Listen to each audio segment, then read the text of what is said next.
I salute the American people for following our guidelines on social distancing. Even you people, it's so different looking out there when I look at you. Their devotion, your devotion, is saving lives. Today, I'm instructing my administration to halt funding of the World Health Organization while a review is conducted to assess the World Health Organization's role in severely mismanaging and covering up the spread of the coronavirus. Everybody knows what's going on there. American taxpayers provide between $400 million and $500 million per year to the WHO. In contrast, China contributes roughly $40 million a year, and even less. As the organization's leading sponsor, the United States has a duty to insist on full accountability. One of the most dangerous and costly decisions from the WHO was its disastrous decision to oppose travel restrictions from China and other nations. They were very much opposed to what we did. Fortunately, I was not convinced and suspended travel from China, saving untold numbers of lives. Thousands and thousands of people would have died. Had other nations likewise suspended travel from China, countless more lives would have been saved. Instead, look at the rest of the world, look at parts of Europe, other nations and regions who followed WHO guidelines and kept their borders open to China, accelerated the pandemic all around the world. Many countries said, we're going to listen to the WHO, and they have problems the likes of which they cannot believe. Nobody can believe. The decision of other major countries to keep travel open was one of the great tragedies and missed opportunities from the early days. The WHO's attack on travel restrictions put political correctness above life-saving measures. Travel bans work for the same reason that quarantines work. Pandemics depend on human-to-human transmission. Border control is fundamental to virus control.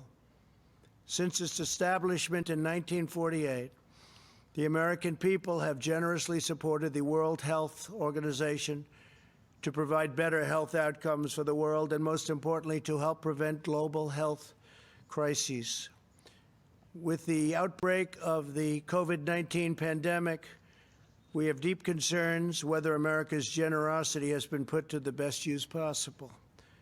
The reality is that the WHO failed to adequately obtain, vet, and share information in a timely and transparent fashion.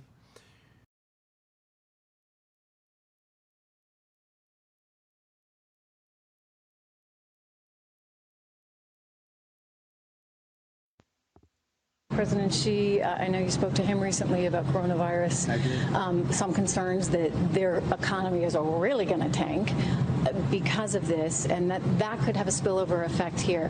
What's your sense of their transparency right now, whether they're being more accommodating in terms of telling us what's going on and how it affects our economy? Well, I think China is very, professionally run in the sense that they have everything under control. I really believe they are going to have it under control fairly soon. In April, supposedly, it dies with the hotter weather, and that's a beautiful date to look forward to.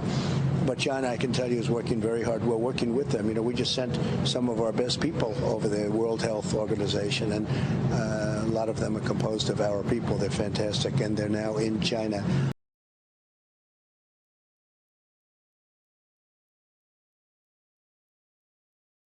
Well, right now, the United States is by far the world's top funder of the World Health Organization. We give the organization about $58 million every year. That's double what any other country donates for some reason. But for the organization's leaders, there's only one country that matters, and it's not us, it's China. Right now, Taiwan is battling coronavirus, but they are denied membership in the World Health Organization. They can't even have observer status. Why is that? People are dying, but the World Health Organization refuses to protect them. Why do you think that is? Because China objects to anyone acknowledging that Taiwan is a nation. From the beginning, World Health Organization officials have praised China's response to coronavirus. They've repeated the country's lies as fact to the rest of the world. On Saturday, a Hong Kong television station aired an interview with the World Health Organization Assistant Director called Bruce Alward, He's a Canadian. We want to show you this whole thing. We hope you'll watch carefully because it tells you everything about where this world is going and why you should be really nervous about the government of China. Watch this. Will the WHO consider Taiwan's membership?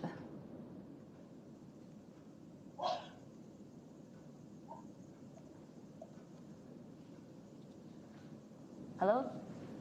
I'm sorry, I can't hear you. I couldn't hear your question. Okay, yeah. Let me repeat the question. No, that's okay. Let's move to another one then. Right, because I'm actually curious on talking about Taiwan as well, on Taiwan's case.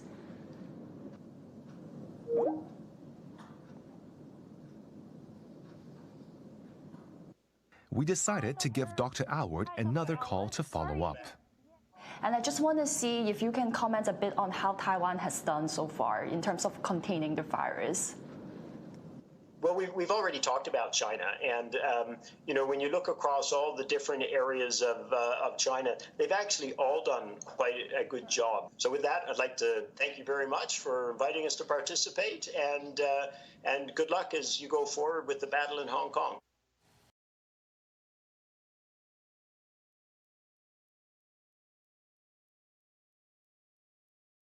World Health Organization, the WHO, speaks, we listen, right?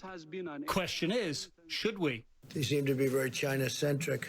President Trump thinks not, is considering defunding them. We give a majority of the money that they get. January 22nd, Wuhan, one day from any form of lockdown. China is in crisis mode. The WHO praises China. Yet, as we now know, for the previous 2 months, China has been silencing its doctors, stonewalling its people, and lying by omission about the disease. In January, at least, the WHO seems unwilling to question China's truthfulness, raising concerns it could have done more to stop the pandemic before it got going. On January 14th, China is still telling the WHO they have not seen human-to-human transmission. That day, the WHO echoes China's message. Also that day, the WHO reports Thailand gets its first imported case of COVID-19. 2 days later, January 16th, the WHO reports that Japan has its first imported case. The same day, the WHO reports a third country affected too, and tweets, considering global travel patterns, additional cases in other countries are likely. But it isn't until January 19th the WHO actually acknowledges what had become obvious to many experts. Human-to-human transfer was happening. Would be a week later, the end of January, before they announce what to the world already seemed obvious in the broader health community. I'm declaring a public health emergency of international concern. The next day, President Trump calls for a travel ban on China. The WHO Director General criticizes Trump. Tensions begin building.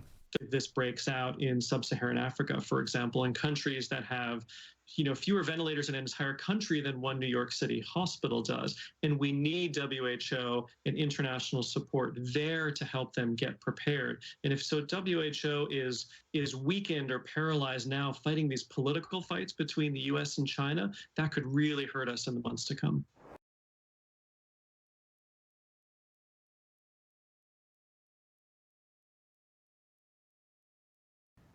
The world depends on the WHO to work with countries to ensure that accurate information about international health threats is shared in a timely manner. And if it's not, to independently tell the world the truth about what is happening. The WHO failed in this basic duty and must be held accountable. It's time, after all of these decades.